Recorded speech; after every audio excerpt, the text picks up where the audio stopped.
The silence of my apartment had become a kind of companion, an empty space that mirrored the one inside me. After my mother, then my grandmother, left this world within months of each other, the quiet settled in, thick and unyielding. I used to fill it with music, with the clatter of cooking, with the low murmur of a television. Now I just let it be. The walls, painted a pale, non-committal grey, seemed to absorb all sound, all light, leaving me adrift in a muted existence. My days blurred. I worked a job I barely remembered applying for, processing digital files in a windowless office. Each evening, I returned to the same apartment, ate the same bland meal, and stared at the same unread books. Grief, I'd learned, wasn't a wave that crashed and receded. It was a slow, persistent erosion. It wore down the edges of who I was, leaving behind a smoother, more hollowed-out version. I wasn't sad, not exactly, more like absent, a ghost in my own life. Then the letter arrived. It was crisp, cream-colored, with a heavy watermark I didn't recognize. The return address was a law firm in a town I'd never heard of, hundreds of miles away. My hands, usually steady, fumbled with the envelope. Inside, the language was formal, precise. It spoke of an estate, a distant relative, a great aunt I'd never known existed, and an inheritance, a house, an ancestral home. The words felt like they belonged to someone else's story, not mine. My family was small, tight-knit, and as far as I knew, devoid of sprawling estates or forgotten relatives. We lived in modest suburban homes, not ancestral properties. The letter detailed a remote dwelling, deep in a forested region, untouched for decades. It was mine, it said, all of it. A flicker ignited within me, small but undeniable. Not hope, not yet. More like curiosity, a break in the monotonous hum of my life. Could this be it? A new beginning? A chance to escape the suffocating quiet, to rebuild something from the ruins of my loss? Or was it just another burden, a decaying monument to a past I didn't share? I spent days staring at the letter, turning it over in my mind. The internet offered sparse details about the town, even less about the house itself. The Blackwood Estate, one old forum post mentioned, been empty since the war. Another hinted at strange occurrences, before trailing off into vague speculation. It was enough to prickle my skin, to stir a faint unease that was almost a welcome sensation after so much numbness. I packed a single bag. It felt strangely liberating to leave the grey apartment behind, to sever ties with the life that had become a stagnant pool. The drive was long, stretching into hours that blurred from familiar highways to increasingly narrow, winding roads. The landscape changed, growing wilder, the trees taller and denser, their branches interlocking overhead like the ribs of some ancient, skeletal creature. My phone lost signal miles back. The GPS, a disembodied voice, finally died, leaving me to rely on the faded, hand-drawn map the solicitor had included. The sun was sinking, bleeding orange and purple across the horizon, when I finally saw it.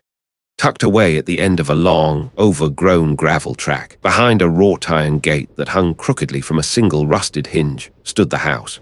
Windows, like vacant eyes, stared out from beneath heavy, moss-laden eaves.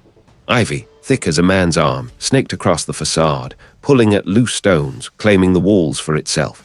The air, even from the car, felt different here, heavy, damp, carrying the scent of rich earth, decaying leaves and something else. Something metallic, like old pennies and rain. I pushed open the gate. The groan of metal on metal was deafening in the profound stillness. The car crunched over the gravel drive, stopping just short of the imposing front door. I killed the engine. Here, the quiet felt less like an absence and more like a presence. A shiver traced its way up my spine. Its age was palpable, a weight in the atmosphere. The brass knocker, shaped like a grimacing lion, was verdigris-stained. I didn't bother with it. The solicitor had sent a heavy, ornate key. It turned in the lock with a rusty complaint. A wave of stale, musty air, thick with the scent of forgotten things, washed over me. I stepped across the threshold. The floorboards groaned beneath my weight. My hand found the light switch, flicking it uselessly. Of course, no power. I fumbled for the small flashlight I'd packed, its beam cutting a weak swat through the gloom. Dust motes danced in the light, thick as snow. I took a deep breath, trying to push back the sudden, irrational urge to turn and run. This was it, my new beginning. I had to push through. Each room was a tableau of decay, furniture draped in white sheets like silent, ghostly figures, cobwebs strung like forgotten tapestries, a thick layer of dust coating every surface. In the kitchen, cracked plates lay on a long abandoned table. In the parlor, a grand piano stood with its lid closed, a silent sentinel. As I moved deeper into the house, a faint, almost imperceptible hum began to vibrate in the air. It was low, beneath the threshold of hearing, more felt than heard, like a distant power grid. It grew subtly, accompanied by a shift in temperature. The flashlight beam momentarily flickered. My breath hitched. I stopped. The humming intensified, a low thrumming that seemed to resonate in my teeth. In its place, I saw it. A narrow passage, fluorescent panels lining the ceiling, casting an eerie red glow. The walls were grey, metallic, riddled with cables and conduits.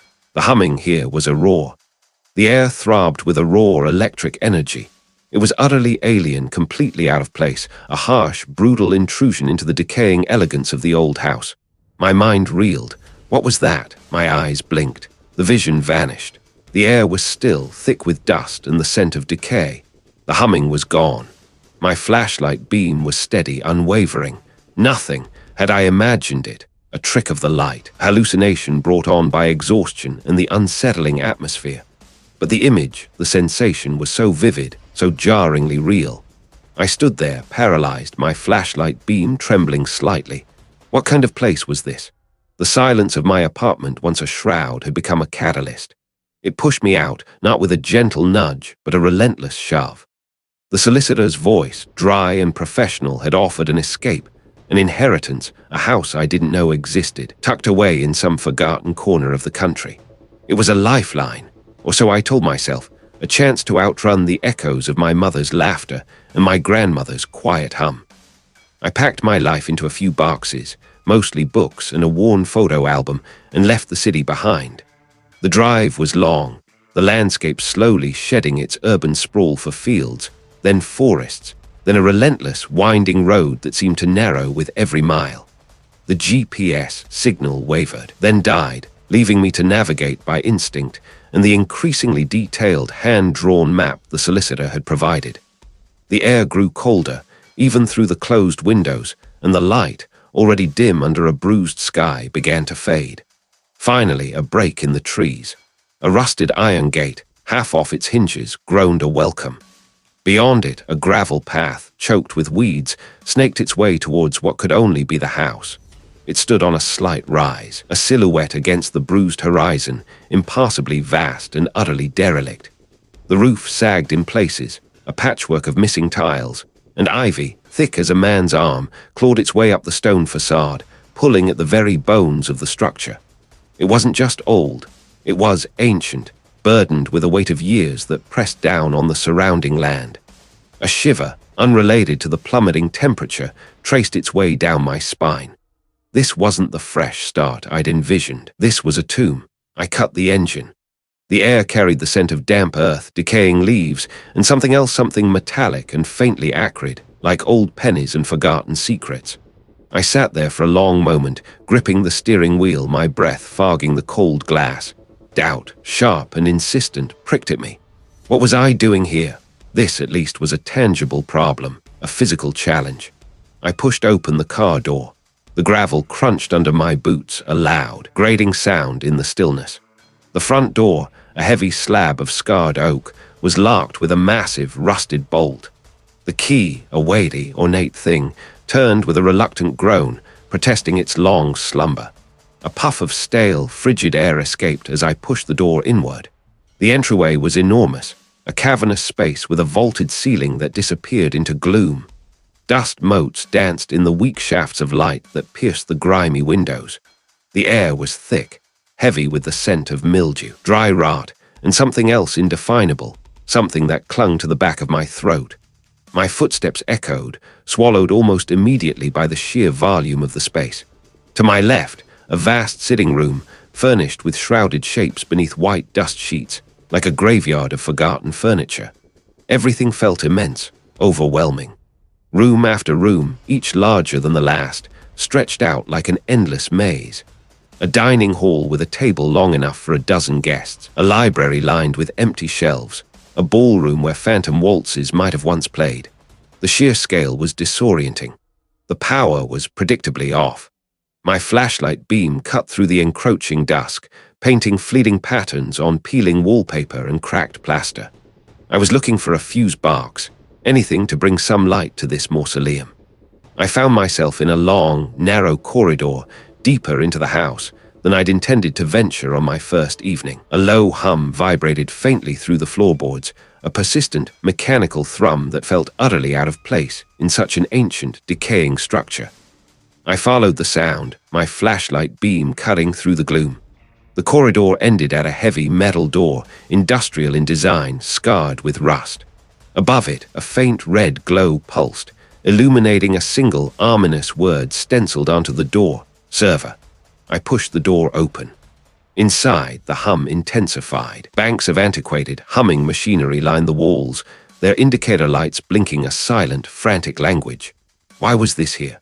In the middle of nowhere, in this house. It felt like a transplanted organ, alien and throbbing. As I stood there, mesmerized by the strange, unnatural glow, one of the red lights, further down the corridor, flickered. Just once. A brief, almost imperceptible wink in the rhythmic pattern. I blinked, convinced it was a trick of my tired eyes, reflection, or simply the age of the machinery. I took a deep breath, the air tasting of ozone and dust. My heart hammered, a frantic drum against my ribs. I stared at the spot where it had flickered. Nothing. All the red lights continued their steady, silent pulse. I backed out slowly, pulling the heavy door shut behind me, the hum dimming to a faint thrum once more. The incident was unsettling but easily dismissed. An old electrical system. A faulty bulb. Nothing more. Yet, as I continued my exploration, the house seemed to shift around me. A floorboard groaned upstairs when I was certain I was alone on the ground floor. A faint, sweet scent, like dried roses and something sickly sweet, drifted past me in a hallway that had previously smelled only of mildew. I spun around, but the air was still again, heavy and scentless. I found a small, relatively intact room near the back, less grand than the others, with a fireplace and a single, surprisingly clean window. This would be my temporary base. I dragged one of my boxes inside, the cardboard scraping against the bare floorboards. I lit a battery-powered lantern, its warm glow a small defiance against the encroaching night. I pulled a thin sleeping bag from my box, spreading it out on the floor. As I lay there, listening to the wind howl around the ancient gables, a faint creak came from the hallway outside my door. It sounded like someone shifting their weight just beyond the threshold. I held my breath, straining my ears. Was it just the settling of the house, or was I truly alone? A dining hall with a table long enough for a small army, maybe even a king and his court. I ran my hand over the dark, polished wood, the surface cool and smooth beneath my fingertips despite the dust motes dancing in the faint light. 20 chairs, each one a heavy, ornate throne, lined the table's formidable length. I imagined the echoes of laughter, the clinking of glasses, the murmur of conversations that must have filled this cavernous space generations ago. Now, only the silence remained, thick and oppressive, broken only by my own shallow breathing. I walked on, through a vast library where leather-bound tomes stood sentinel on towering shelves, their pages brittle with age. The air here was heavy with the scent of old paper and something else, something subtly metallic, like rust or old blood, that prickled the back of my throat. I blamed the settling dust, the old house exhaling its secrets. My mind, I told myself, was simply playing tricks on me, tired from the journey and the sheer scale of this place. The house was a labyrinth of forgotten lives. Every room I entered felt like stepping into a preserved moment, a tableau frozen in time. A child's nursery with a rocking horse still poised mid-gallop, its painted eyes staring blankly. A music room with a grand piano, its keys yellowed and silent, waiting for a melody that would never come. Each space amplified the quiet, making me feel smaller, more insignificant. I found myself talking to myself, just to break the suffocating stillness. Low, mumbled words about the architecture, about the dust, about anything that wasn't the quiet hum that seemed to resonate from the very foundations of the house. Hours bled into each other. The light outside, what little I could see through the grime-streaked windows, began to fade, painting the already dim interiors in deeper shades of grey. I was in a long, narrow hallway, lined with portraits of stern-faced ancestors, their eyes seeming to follow me. One of the eyes, a particularly severe-looking woman with a high collar, appeared to gleam with a faint, reflected light, even as I passed. I paused, rubbed my own eyes, then looked again. It was just the glass, a trick of the dying light, nothing more. I continued down the corridor, my footsteps echoing unnaturally loud. A low thrum vibrated beneath my feet, a persistent, mechanical hum that seemed to come from deeper within the house. It was unlike anything I'd heard so far, not the creak of old wood or the sigh of the wind. This was an artificial sound, out of place in such an ancient dwelling. The corridor opened into another, even narrower passage. This one was entirely different. The plaster had been stripped away, revealing bare concrete walls. Overhead, exposed conduits snaked along the ceiling, some of them glowing faintly. The humming was louder now, a deep, resonant thrum that vibrated through my chest. The red lights pulsed rhythmically, casting an infernal glow on the concrete and the strange, metallic boxes that lined one side of the passage. These weren't the ornate furnishings of the main house. These were modern, industrial, completely incongruous. What were they doing here? It radiated a faint warmth despite the cold air, a testament to the power it was drawing. The humming intensified for a moment, and I instinctively pulled my hand back. Then I heard it again, clearer this time, not indistinct, not a trick of the wind. It was a single word drawn out almost like a sigh. Seth. My breath hitched. My heart hammered against my ribs, a sudden, violent drum. I spun around, my eyes scanning the empty corridor, the pulsing red lights. Nothing, just the concrete, the conduits, the humming machines. I stood there, frozen for what felt like an eternity. My mind raced, trying to find an explanation, the old house settling, a draft, my own overactive imagination, already strained by grief and loneliness. But the word, my name, had been so clear. I tried to swallow, but my throat was suddenly dry. I didn't want to turn my back on it, not yet. As I finally rounded the corner, leaving the strange, pulsating red glow behind, I glanced back one last time. In the very last sliver of the corridor visible, just as the red light faded from view, I saw it. It was tall, slender, and then it was gone, absorbed back into the gloom. My legs felt like lead, but I forced myself to move, to walk faster, to put as much distance as I could between myself and that corridor. I didn't run. I couldn't. My body felt too heavy, too stiff with fear. I just kept walking, my gaze fixed straight ahead, trying to convince myself it was nothing. Just my mind playing tricks. The house was old. My nerves were frayed. But as I stumbled into a dimly lit sitting room, my breath still ragged, I noticed something on the mantelpiece. A small porcelain figurine, a shepherdess with a chipped crook, had been turned around. Her face, which had been facing the room when I passed earlier, was now looking directly at the wall. I knew it had been facing me. I was certain. I remembered the detail of her chipped crook. My rationalizations began to crumble. Was I truly losing my mind, or was something else here with me? And what exactly was being processed in that humming, red-lit corridor? I stopped. My hand, still reaching for the cold, metallic doorframe, trembled slightly. The echo of whatever sound I'd heard or imagined lingered in the air, a faint, almost imperceptible whisper that seemed to curl around the persistent hum of the machines in the server room corridor, cold, humming red lights. I swallowed, my throat dry. Nothing stirred. It clung to me, a phantom touch on the back of my neck. I told myself it was the ventilation. The old house, the vast, neglected property, was bound to have drafts, strange pockets of air. But this felt different. It felt deliberate. A shiver traced a path down my spine, independent of my will. I pulled my hand back, clenching my fingers into a fist, feeling the slight ache in my knuckles. The red lights pulsed, a slow, rhythmic throb that mirrored the frantic beat of my own heart. I took a deep, shuddering breath, trying to steady myself, trying to rationalize the creeping unease. It was just an old house, a very old, very isolated house. I felt watched. Not by a person, not by an animal, but by something formless, something that existed just beyond the periphery of my sight. The skin on my arms prickled. I moved, my footsteps echoing too loudly on the concrete, and retreated from the corridor, pulling the heavy door shut behind me with a soft thud. Upstairs, the feeling persisted. It wasn't the stark, immediate fear of the corridor, but a lingering sense of intrusion. The house felt heavier, the air thicker. Every creak of the floorboards, every groan of the ancient timbers seemed amplified, imbued with a new, unsettling significance. I found myself pausing, listening intently, convinced I could hear faint movements in rooms I knew to be empty.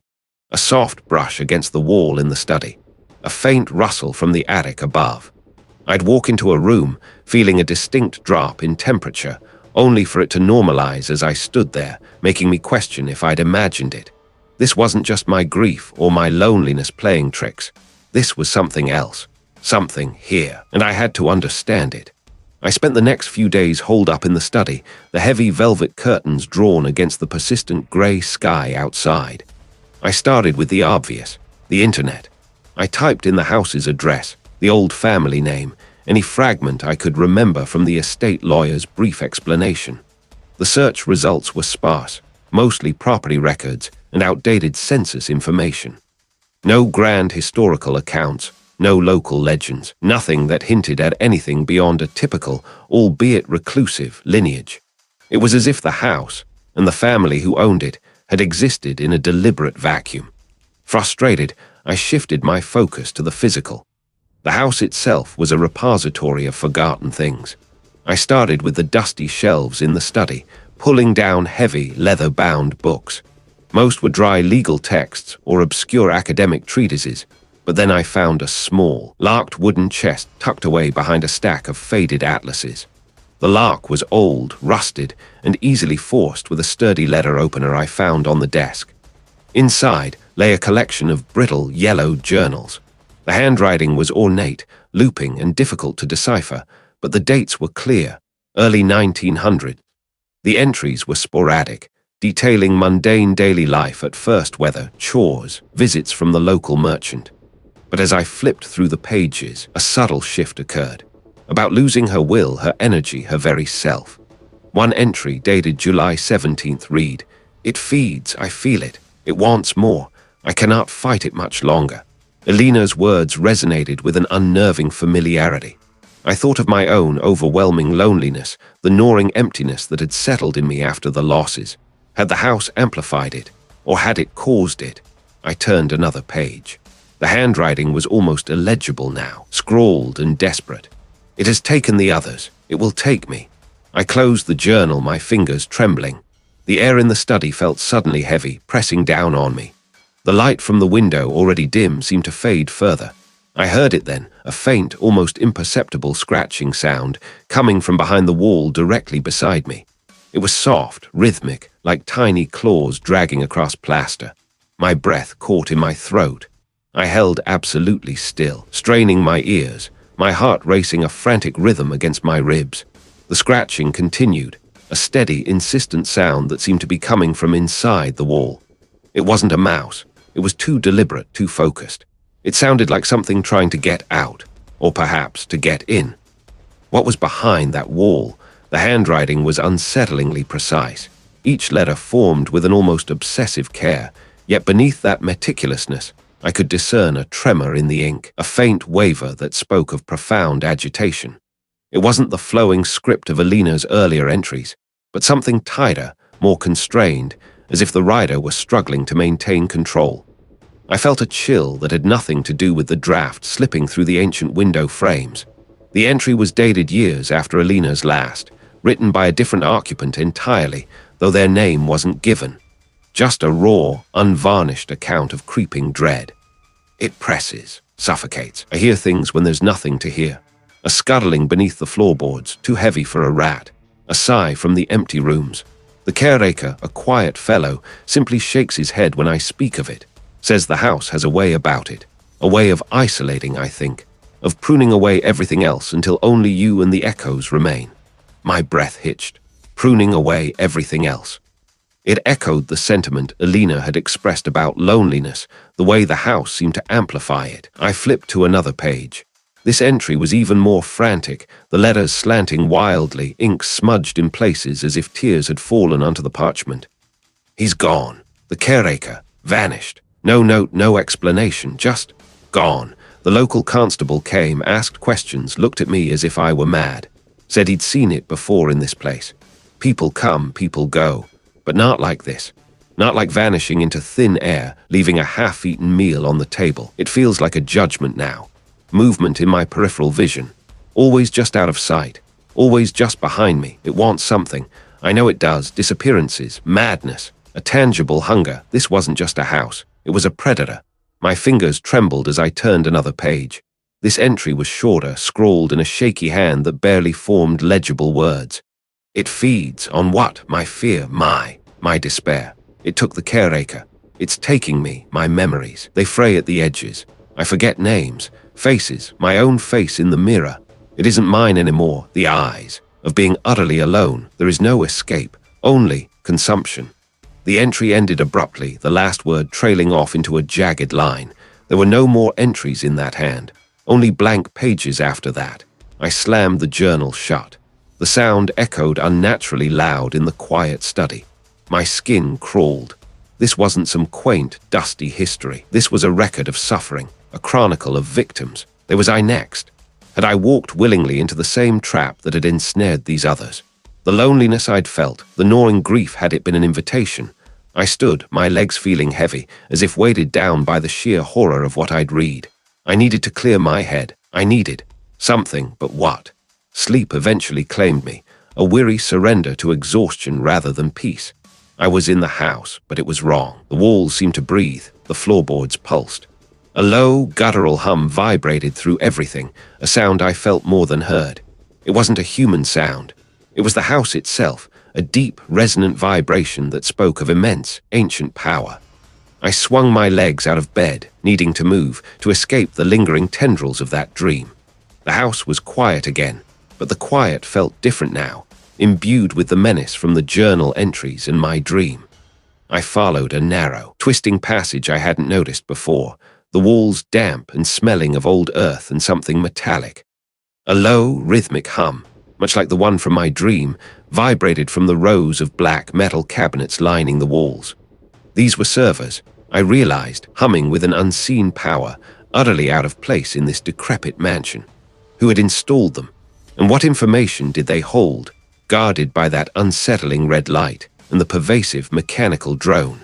I woke with a gasp, my heart racing, the hum from the dream still faintly resonating in my skull. The room was dark, the air still and cold. The house was quiet again, but the quiet felt different now. It was too deep, too absolute, a silence that pressed in, not a comforting hush. It felt like a held breath. The lingering hum, though faint, was persistent. It wasn't in my ears, not really, but behind them, a low, thrumming vibration deep within the structure of the house, like a distant, massive generator. My determination, a stubborn ember in the ashes of my grief, flared. I couldn't just lie there and let it settle over me. I needed to understand what was happening, to confront it, whatever it was. This wasn't just a dream. This was a signal. I pulled on a thick sweatshirt and jeans, the old floorboards creaking under my weight as I moved towards the door. I listened, straining my ears, but the house offered nothing but its vast, echoing emptiness. Yet, the hum persisted, a low, almost subsonic frequency that I felt more than heard, vibrating up through the soles of my feet. It seemed to be coming from downstairs, deeper within the house's neglected foundations. I descended the main staircase, my hand trailing along the dusty banister. Each step was a commitment, a deliberate act against the creeping unease. My focus was on the hum, which grew fractionally stronger as I moved towards the back of the house, past the kitchen, past the pantry, towards a part of the house I hadn't truly explored. There was a heavy, bolted door there, almost hidden behind a sagging tapestry depicting a faded hunting scene. I'd always assumed it led to a forgotten cellar or a utility room. The hum was strongest here, a resonant vibration that made the very air feel thick. I fumbled with the ancient iron bolts, grunting with effort as they scraped back, protesting their long slumber. a metallic tang, like old iron and ozone wafted up. I switched on my phone's flashlight. The beam cut through the gloom, revealing rough-hewn stone walls, slick with moisture. It was a rhythmic, almost mechanical throb, a deep, continuous drone that vibrated through my chest. The passage narrowed, the ceiling lowering, until I had to duck my head. My breath plumed in the frigid air. Finally, the tunnel opened into a space. My flashlight beam swept across a narrow passage, the walls lined with conduits and thick, insulated cables that snaked into the distance. The source of the hum was obvious now, a powerful, pervasive thrumming that resonated in my teeth. Ahead, a series of glowing red indicators pulsed on what looked like massive, antiquated machines built into the wall. The air here was utterly still, heavy with the scent of dust and something metallic, almost burnt. Each hum seemed to deepen, to settle into the marrow of my bones. It felt like the house itself was breathing, a slow, mechanical respiration. I reached the end of the corridor, where the wall was lined with more of the hulking, silent machines, their red lights blinking in an uneven rhythm. One of them, larger than the rest, had a small, recessed display panel. As I drew closer, the red lights on all, the machines began to pulse faster, in unison, mirroring the frantic beat of my own heart. Then, the display flickered to life. It wasn't numbers or code, but an image. A photograph. My breath hitched. It was a picture of my parents laughing, holding hands on a beach. A picture I hadn't seen in years, one that had been lost after their accident. My stomach churned. How could it be here? How could this machine have it? The image shimmered, then distorted, their faces stretched, their smiles widening into grotesque rictus grins. I was always alone, Seth. They left I. My hands trembled, my flashlight beam shaking wildly. No, that wasn't true. They loved me. They didn't care. No one ever cared. I am a burden. I am nothing. I stumbled back, my head swimming. The words echoed, not just in my ears, but inside my skull, vibrating with the incessant hum of the machines. The red lights pulsed, brighter, faster, casting the corridor in a blood-red glow that seemed to seep into my vision. I squeezed my eyes shut, pressing my palms against my ears, trying to block out the invasive sound, the insidious voice. When I opened them again, the display panel was gone. The wall was smooth, seamless stone, as if it had never been there. My heart hammered against my ribs, a frantic drum against the hum. Had I imagined it? Nothing. Just smooth, damp rock. Was it gone, or had it never been there at all? Pressing my palms against my temples as if to physically force the words out. But they clung, a sticky residue in my mind. I am alone. I will always be alone. I opened my eyes, the red lights still painting the server room corridor, cold, humming red lights. The metallic tang of ozone pricked my nostrils, sharp and acrid. The hum was a living thing, a low thrumming pulse against the soles of my feet, vibrating up through my bones. It felt like the very air was charged, thick with an unseen energy. My breath hitched, a ragged sound in the oppressive quiet. Words faded, replaced by a new sensation, a peculiar warmth that began to spread from my chest. It was alien, yet strangely comforting, like a ghost of a hand resting over my heart. It pushed back against the gnawing emptiness that had taken root inside me since the losses. This was an invitation, a voice, soft as a sigh, brushed against my thoughts. I don't have to be. My eyes darted around the corridor, searching for a source. Nothing. We understand my pain, Seth. The voice knew my name. It knew my pain. A shiver, not of fear but of something akin to recognition, traced its way down my spine. It felt intimate, violating. I stumbled back further, hitting the cold metal of a server rack. Why resist what offers peace? We can mend what is broken. It painted images in my mind. Fleeting glimpses of familiar faces, moments of laughter, the warmth of a touch I hadn't felt in years. They were so vivid, so real, that for a split second I forgot where I was. I almost reached out. Then the red light pulsed, a jarring reminder. This was a trick, a malevolent lure. I pushed away from the server rack, my determination hardening. I needed to escape this place, this house. I needed to call someone, anyone. My hand went to my pocket, fumbling for my phone. I pressed the power button. I pressed it again, harder. Still nothing. The battery indicator was completely blank, dead. It had been fully charged just hours ago. A tremor ran through me. This wasn't just bad luck. This was deliberate. My feet pounded on the concrete, the sound loud in my own ears, but seemingly absorbed by the vast, echoing space. I burst through a door, finding myself in a long, narrow passageway dimly lit by a single bare bulb far down its length. I pulled out the old flip phone I'd found in a drawer upstairs, a relic I'd kept for emergencies. I flipped it open, small screen flickering to life. One bar, barely. My fingers trembled as I navigated to contacts. Who would I even call? A colleague from my old job. They'd think I was mad. A distant cousin. They hadn't spoken to me in years. Then a name flashed in my mind. The estate agent, the one who'd handled the inheritance. He had seemed competent, if a little unnerved by the house itself. He was a professional. He would listen. I dialed, my heart thumping against my ribs. Each digit felt like an eternity.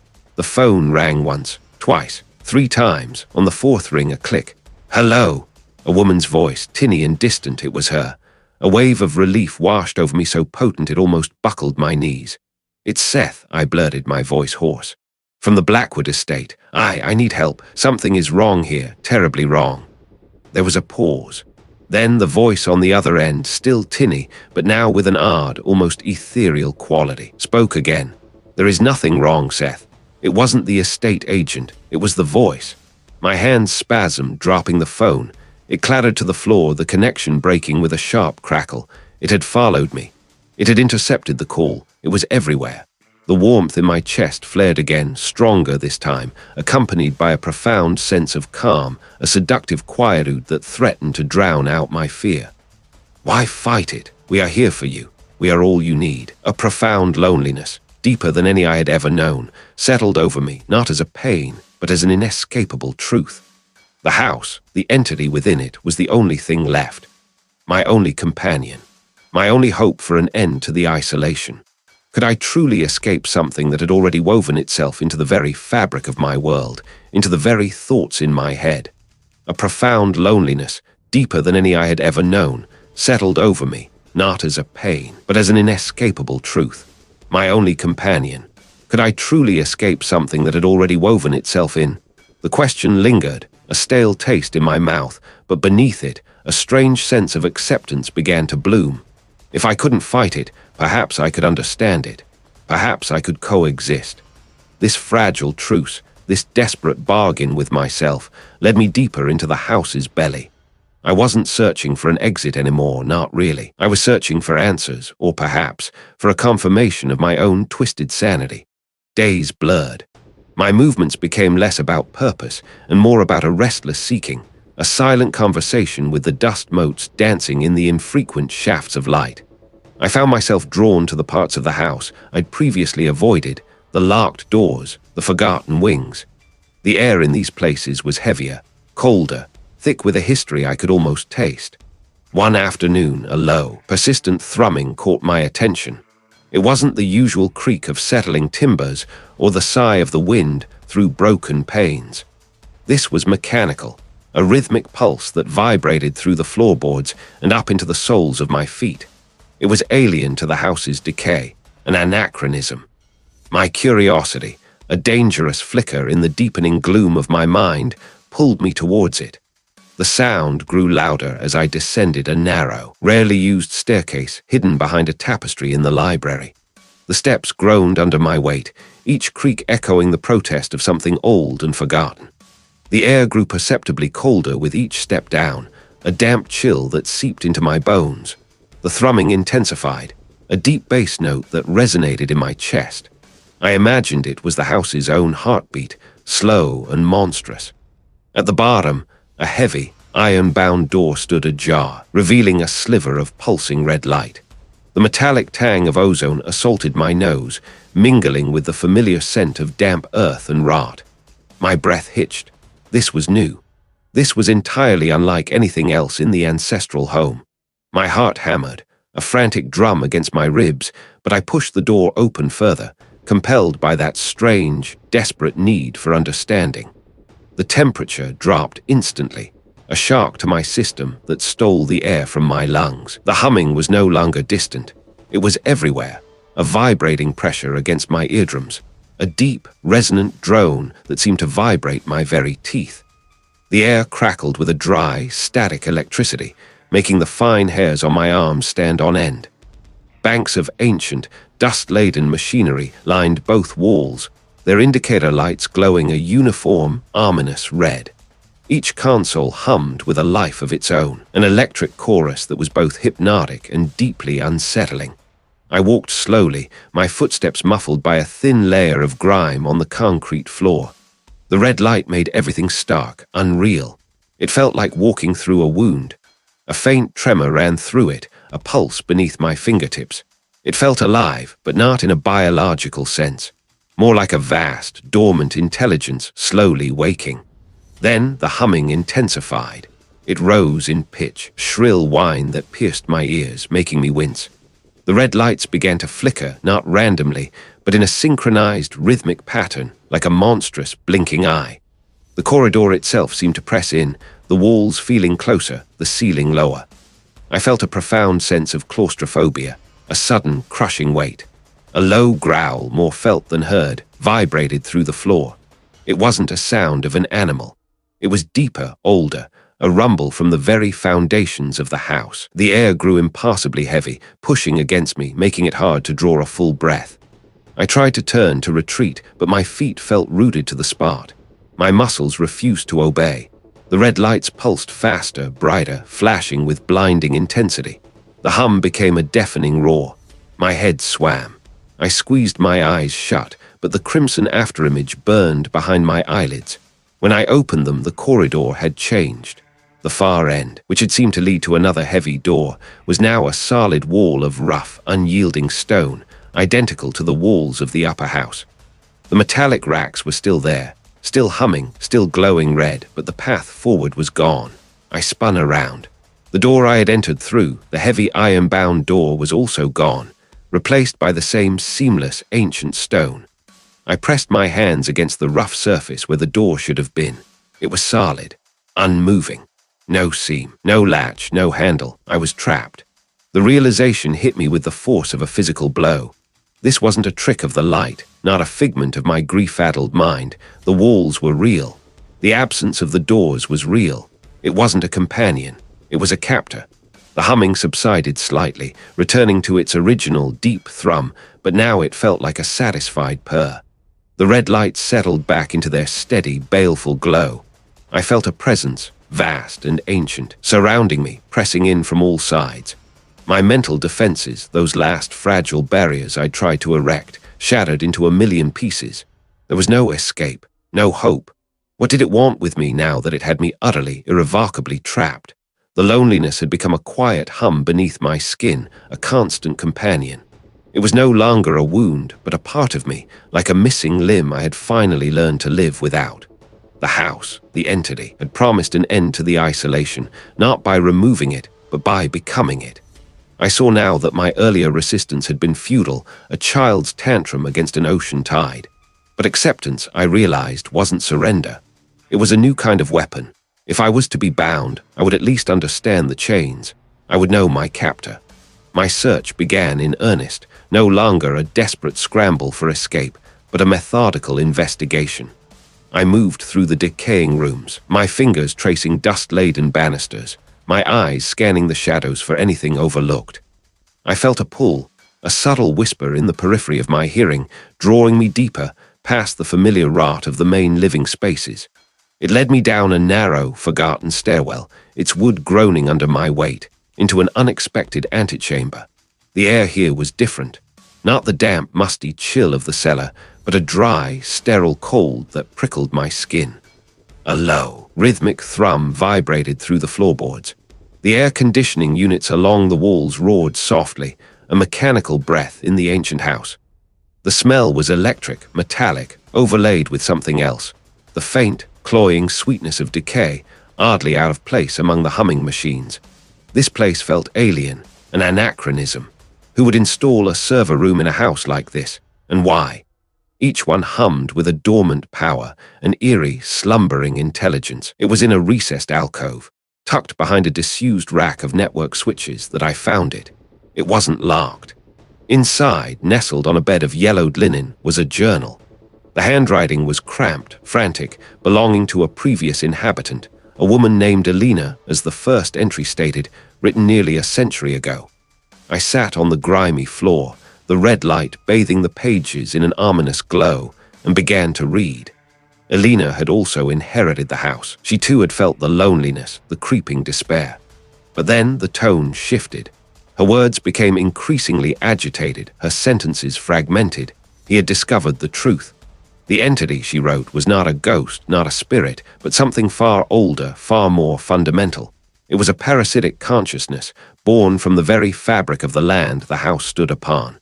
It had existed for millennia, long before the first stone of the foundation was laid. It was hunger. Pure, unadulterated hunger. It didn't merely feed on loneliness and grief, it cultivated them. It didn't want a quick meal, it wanted a harvest. It chose its victims carefully, those already adrift, already burdened by loss. It would draw them in, slowly severing their ties to the outside world, amplifying their sorrow until it became an unbearable weight. Then it would begin to consume. Not their bodies, not their souls in the conventional sense, but their essence, the very spark of their will, their hope, their identity.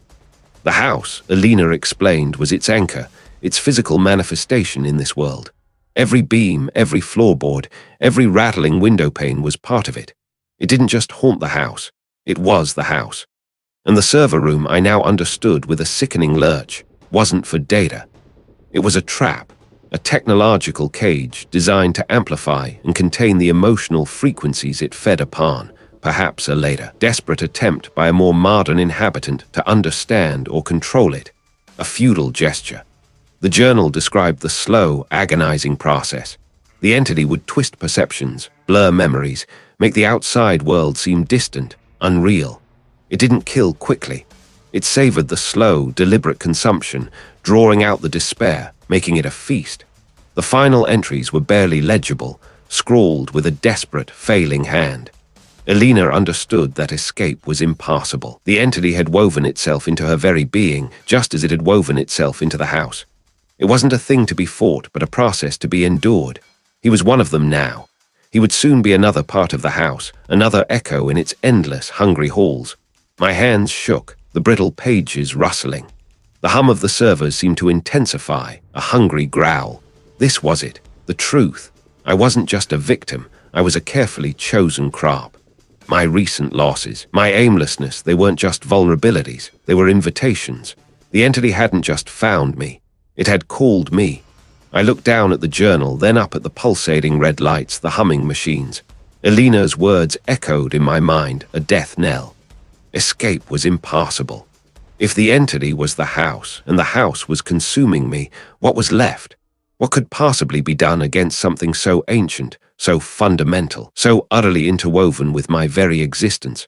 The question echoed, hollow and endless, within the cavernous spaces of my own skull. What could be done? The entity was the house, and I was inside it, drowning in it. The thought, once a paralyzing despair, now hardened into something brittle, sharp. If I was already so deep, then perhaps the only way out was through. I had been a victim long enough. The entity fed on my weakness, my sorrow. If I could starve it, if I could find the source of its hunger, maybe I could sever the connection. I remembered the fragmented entries in the caretaker's journal, the half-whispered legends from the old groundskeeper, the strange, almost imperceptible shifts in the house's architecture I noticed in moments of clarity. They spoke of a heart, a nexus, a place where the house's true purpose was held. A lie, perhaps, another twist of the knife, but it was a direction. It was something to push against. My breath hitched, a shallow, rattling sound in the quiet. I moved with a new urgency, a grim determination clenching my jaw. My hands, usually hesitant, now brushed against walls with a purpose, searching for a seam, a hidden catch, a secret passage I'd overlooked. The air around me thickened, growing heavy with the scent of damp earth and something acrid, metallic, like ozone before a storm. The house knew. It felt my defiance. It tasted my resolve, and it shifted subtly around me. Each floorboard groaned under my weight, a complaint. Focus. I had to focus. The journal mentioned a passage hidden behind the library's largest, most ornate bookshelf, a secret mechanism known only to the original builders and supposedly the entity itself. The dust here was thicker, undisturbed for decades. I pushed, pulled, pressed, my muscles straining. A faint click. The entire bookshelf, heavier than it looked, began to pivot inward with a slow, grinding groan, revealing a narrow, lightless opening. A gust of stale, frigid air washed over me, carrying the scent of something ancient and industrial, out of place in this decaying mansion. I stepped through, into absolute blackness. The bookshelf swung shut behind me with a soft thud that echoed unnaturally loud. My heart hammered against my ribs, a frantic bird trapped in a cage. My phone's flashlight beam cut through the gloom, revealing a cramped, low-ceilinged passage of rough-hewn stone, leading downwards. The walls felt slick, not with moisture, but with something else, a fine, almost imperceptible film that clung to my fingertips. The passage opened into a wider space, a sprawling network of corridors unlike anything else in the house. These weren't stone or wood, but concrete, stained and cracked. Overhead, exposed conduits ran like veins, dripping occasionally. And then I heard it. A low, persistent thrumming, vibrating through the floor, through the air itself. It wasn't the house settling, not the wind. It was mechanical, rhythmic. I moved deeper, the sound growing louder, a deep, resonant hum that filled my chest. The air smelled of stale electricity, and something else I couldn't place, a faint, almost sweet decay. Ahead, a faint, pulsing light bled around a corner. I pushed forward, my muscles rigid, every nerve screaming. And then I was there. The corridor stretched before me, a tunnel of pulsating crimson. The walls were lined with banks of what looked like ancient, rusting cabinets, their surfaces etched with forgotten symbols that weren't quite letters, not quite pictograms. They glowed faintly, reflecting the red light. The humming was deafening here, a low-frequency rumble that resonated deep inside my skull, making my vision swim. It felt like the very air was being stretched taut, vibrating at the edge of breaking. My breath hitched. This wasn't a server room as I knew it, not for computers. This was something else entirely. The red lights weren't indicator lamps. They were organic, pulsing with an inner fire, like slow, heavy heartbeats. I saw a console ahead, larger than the others, its surface a mosaic of those strange, glowing symbols. As I approached, the humming intensified, shifting pitch, a discordant symphony of low-frequency sound. My head throbbed. The air grew thick, almost viscous, and I found it hard to draw a full breath. On the console, centered between the symbols, was a single recessed panel. My hand, trembling despite my resolve, reached for it. This had to be it. The control, the heart, the weakness. When my vision cleared, the symbols on the console were no longer static. They were moving, swirling, then coalescing, forming patterns I instinctively recognized. Memories, my mother's face, etched with grief, my father's empty chair. They flowed across the panel, not as images, but as data points, raw emotional energy. And then, slowly, horrifyingly, the patterns began to shift, to intertwine with other, older patterns, unfamiliar faces, forgotten sorrows, ancient despairs. They were all feeding into the panel, into me. The humming reached a crescendo, a high-pitched whine that threatened to shatter my eardrums. I felt a pulling sensation, not from my hand on the panel, but from deep within my chest, as if something was being drawn out of me, and something else was being poured in. I was not just witnessing the entity's feeding mechanism, I was becoming a part of it. Had I found its heart, or had I simply plugged myself into its circulatory system? Then perhaps the only way to survive was to break free, not from the house, but from its hold on me. The only way was to fight.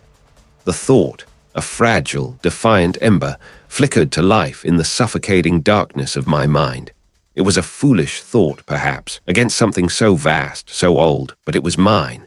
And in that moment, owning even a single thought felt like a triumph. I opened my eyes, or at least I tried to. The world was a smear of distorted shapes, a kaleidoscope of pain.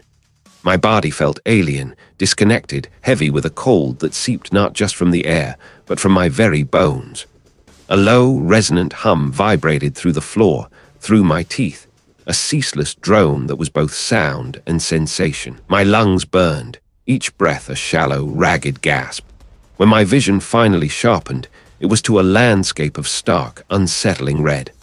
I was in a corridor, long and narrow, bathed in the glow of pulsing red lights that lined the ceiling like angry, festering wounds. It was not a place I'd ever seen before in the house, yet it felt disturbingly familiar, as if it had always been here, waiting.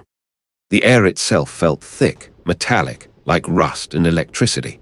A faint, acrid scent pricked at my nostrils, something vaguely organic, yet chemical, like burnt hair mixed with ozone.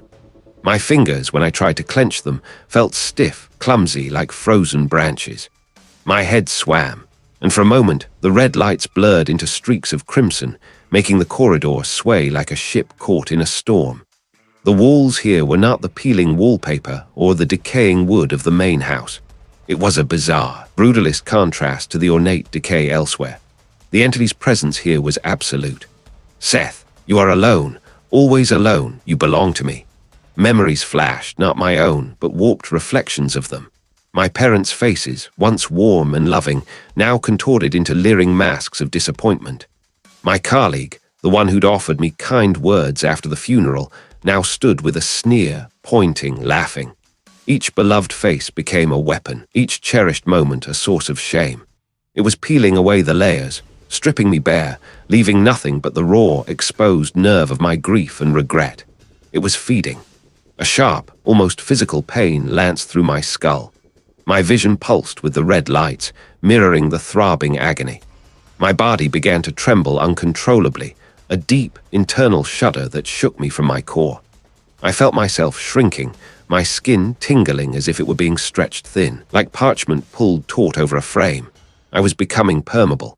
The entity was seeping in, dissolving the boundaries between us. No, the word was a desperate, silent scream in my mind. I wouldn't let it. I wouldn't. I forced myself to feel the rough texture of the floor beneath my palms. These were real. These were my sensations. A face surfaced, unbidden from the depths of my own memory. Not a distorted one, but clear, sharp, vibrant. The face of my parent, not in their final, ailing days, nor in the manipulated mockery of the entity, but strong, laughing, their eyes bright with a fierce, protective love. I remembered a specific moment, a summer afternoon years ago when I'd fallen from my bike, scraped my knee, and thought the world had ended. My parent had picked me up not with pity, but with a firm, steady hand looking me in the eye. "Get back on, Seth," they'd said. "You fall down, you get back up. Always." The memory was a shock of pure, unadulterated warmth against the freezing despair. It was a truth the entity couldn't touch, a resilience it couldn't corrupt. It wasn't about the bike or the scraped knee. It was about persistence. It was about choosing to stand up. "No," I croaked, the sound raw, tearing at my throat. The pressure on my chest eased minutely, like a breath held too long finally released. It was a flicker, almost imperceptible, but it was there. I pushed again, leveraging that small opening, that tiny moment of unexpected reprieve. "You don't own me," I gasped, forcing the words out, each one a struggle, each one a tiny act of rebellion. My muscles screamed, my head throbbed, but I felt a strange, unfamiliar surge of energy, a defiant heat spreading from my core. This was mine. The red lights flickered, a sudden, violent strobe, and the humming intensified, rising to a painful shriek that clawed at my eardrums. It was angry. My resistance, however small, had provoked it. Had I merely found a new way to suffer, or had I truly found a way to wound something so ancient? "No," I croaked, the sound raw, scraped from the deepest part of my throat. It was barely a whisper, yet it felt like a declaration, a tectonic shift within the frozen landscape of my mind. The entity recoiled, not physically, but in the way a shadow might flinch from a sudden, unexpected light. The suffocating weight on my chest lessened, if only for a second. It had expected submission, a full surrender to the despair it had so carefully cultivated. It had not expected defiance. My head throbbed, a dull ache behind my eyes, but the fog that had been blurring my thoughts began to recede, leaving behind a sharp, terrifying clarity. I understood it now. Not just the grief, the loneliness it fed on, but the choice, my choice. A low, guttural growl vibrated through the floorboards, a sound that wasn't sound, but pure malice made manifest. It was furious. I could feel its anger, a searing heat against the fragile barrier of my resolve. It wanted to consume me whole, to leave nothing but an empty husk. But I wasn't empty, not anymore. My legs, heavy and sluggish moments before, found a surprising strength. I pushed myself up from the floor, my muscles protesting with a dull ache. My vision swam for a moment, the room tilting precariously, then steadied. It was trying to scare me back into my cage of fear. It wouldn't work. The house itself seemed to pulse with a malevolent energy, a frantic heartbeat accompanying the entity's rage. It was like the house was the entity, or at least its anchor. And if I wanted to break free, I had to sever that connection. My feet dragged me deeper into the house, towards a place I'd only glimpsed in flashes of unnerving intuition. My breath plumed in front of me. The air smelled of ozone and damp earth, a metallic tang clinging to the back of my tongue. Then I was there. The air here was frigid, biting at my exposed skin. My teeth began to chatter, a rhythm independent of my will. A constant, low-frequency hum vibrated through the floor and walls, a deep thrumming that felt like it was resonating inside my skull, threatening to shake my very brain loose. It was like walking through a wound. They were silent, inert, yet I felt a profound sense of presence emanating from them, from the space they defined. This wasn't just a server room. It was the house's nervous system, its memory banks, the place where its malevolence was codified, stored. You are lost. You are alone. You have always been alone. It was a familiar lie. When it had nurtured for weeks, I saw the trick. It wasn't about the truth of my situation, but the truth of my perception. No, I said again, louder this time, my voice gaining strength. I choose not to be. A shriek, sharp and piercing, tore through the humming air. It was a sound of pure agony, as if my words were physically tearing at its ethereal form. The red lights flickered wildly, the hum escalating into a deafening roar. My ears rang. My head spun. I stumbled against a cold metal cabinet, the shock of the frigid surface jolting me. Visions slammed into my mind. My father's vacant stare, the empty spaces in my life, the crushing weight of expectation. It showed me every single moment of weakness, every doubt, every instance where I had felt adrift. It was a flood of despair, aimed directly at my core. It wanted me to drown in it.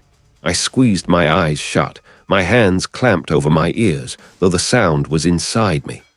You feed on despair, I gasped, forcing the words out. But despair isn't real. It's a choice, and I choose to fight. The entity responded with a furious, invisible assault. It felt like 1,000 icy needles piercing my skin, 1,000 tiny hands trying to pry open my skull. My knees buckled, my breath hitched. I could feel its tendrils trying to re-establish their hold, twisting into the wounds it had already carved into my soul. It was a desperate, final push. I thought of the scraped knee, stubborn will to stand. I thought of the warmth of a shared laugh, the quiet comfort of presence. Not just my presence, but the presence of others, even in memory. It was the antithesis of its hunger, connection, resilience, choice. You can't have me, I choked out, my voice raw, ragged, but firm. You can't have this house. You can't have anyone else. I reached out, my trembling fingers finding a loose panel on one of the server cabinets. With a surge of adrenaline, I ripped it away. They pulsed with the same faint red light that filled the corridor. They were the veins, the arteries, the connection. It was surprisingly thick, rigid. This was it, the reckoning. But what would happen if I severed it? The faint pulse, a deep, resonant thrum, vibrated through the exposed cables. It wasn't just a sound. It was a physical pressure against my fingertips, a sick, rhythmic beat mirroring the frantic drum of my own heart. The server room corridor, cold, humming, red lights intensified around me, the crimson glow deepening, painting the dust motes in the air like blood-soaked motes. I could feel the cold radiating from the machine, a bone-deep chill that had nothing to do with the air temperature. My breath hitched. The cables, thick as a man's forearm, writhed subtly, like engorged veins. They were slick with that strange, dry dust, yet beneath it, I felt a terrible, viscous warmth. It was alive. The entire machine, this monstrous heart of the house, was alive. They were my loneliness, my despair, twisted and amplified. The air grew heavy, thick with the scent of ozone and something else, something metallic and rotten, like old blood mixed with forgotten grief. A wave of nausea washed over me. My knees trembled, threatening to give way. This wasn't just a machine. It was the entity itself, or at least its anchor, its physical manifestation. It fed on me, on my grief, on the raw, open wound of my past. It had drawn me here, lured me with the promise of a fresh start, only to consume me whole. But not this time, not again. I wouldn't let it. My gaze snapped to a pair of heavy-duty cable cutters hanging on a nearby pegboard, glinting dully in the red light. They looked crude, industrial, utterly out of place in this ancestral home, yet perfectly suited for this moment. My hand shot out, snatching them. Give in. Let go. It's easier. I saw flashes then, not of my own memories, but of others. Faces, fleeting and terrified, eyes wide with a despair that mirrored my own. They were the ones before me, the ones who had succumbed. Their anguish was the fuel, their emptiness the feast. I lifted the cutters, my arms surprisingly steady. The first cable was the thickest, pulsing with a malevolent light that seemed to draw all the red out of the corridor, leaving it a deeper, more ominous crimson. My fingers tightened on the handles. This was it, the moment of truth. My heart hammered against my ribs, a trapped bird desperate for release. With a guttural cry that tore from my throat, a sound born of fear and defiance, I brought the cutters down. The metal shrieked. A spark, blinding white, erupted where the blades met the cable. I gritted my teeth, forcing the blades further. The cable resisted, tough and fibrous, as if it were muscle and sinew. My muscles strained. Sweat stung my eyes. Another crack, louder this time, like bone snapping. Then, with a sickening thwack, the cable severed. The effect was instantaneous. The resonant thrumming in the air faltered, choked. The red light dimmed, flickering erratically. A gasp, a collective intake of breath, seemed to emanate from the machine, a sound of profound pain and surprise. I didn't hesitate. My hands, slick with sweat and grime, moved with a frantic urgency I didn't know I possessed. I attacked the next cable and the next. Each cut was a struggle, a battle against an unseen force that seemed to lash out, trying to push me back, to fill my mind with visions of failure and despair. You can't win. You're alone, always alone.